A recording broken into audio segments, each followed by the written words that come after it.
আজকে আমি ফ্লিপকার্ট থেকে একটা ভোগলা বড় লাইট কিনলাম। চলো তাহলে সব প্রথম থেকেই বলছি। সকালে আজকে ফাঁকা থেকে বেরে দেখি খাঁচিয়ে কুয়াশ দিছে। এমন দেখা যাচ্ছে যেমন আমাদের গায়ে লোক খাঁচিয়ে বিড়ি খাই ধোঁয়া করে দিয়েছে। টেপে যাই মুখটা ধুয়ে নিয়ে দেখছি ড্রাইভার আছে রাস্তায় দাঁড়ায় আছে মোটর সাইকেল। বলছে চৌরঙ্গি যাবো চ লুচি খেতে। আজকে কি ব্যাপার সকালে আছে লুচি খাওয়াছে কোনো মতলব আছে মনে হয়। তারপর এই দাদাটা দোকানে লুচিটা নিয়ে দোবাড়ে মারি দিল। লুচিটা খাই নিয়ে এবার বলছে চ ধানে বীজ দিতে যাবো চ। মিউজিক। আমি প্রথমেই বুঝতে পারছি শালা কোনো মতলব আছে। বিরাট ফাঁসন ফাঁসিয়ে গেলাম রে বাপ। এবার এই ধান গিলাই বীজ দিতে হবে। আটু আটু ধান বিলটা থেকে জল কুড়াই কুড়াই ট্যাঙ্কিটা ভরাই দিলাম। ট্যাঙ্কিটা ভরা না হয়ে যাওয়ার পরে খাঁচিয়ে স্পিডে বীজটা দিয়ে সোজা চলে এলাম ঘর। বাঁচলাম রে বাপ, খাঁচিয়ে কষ্ট।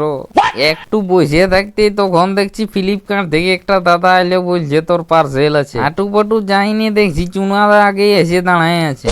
তারপর লাইটটা নিয়ে এসে সোজা ঘরে রাখে দিল। লাইটটা রাখে দিয়ে নিয়ে জুত করে চানটা করে নিয়ে ভাতটা পুরো ধসাড়ে মারে দিয়ে ঘুমাই দিলাম।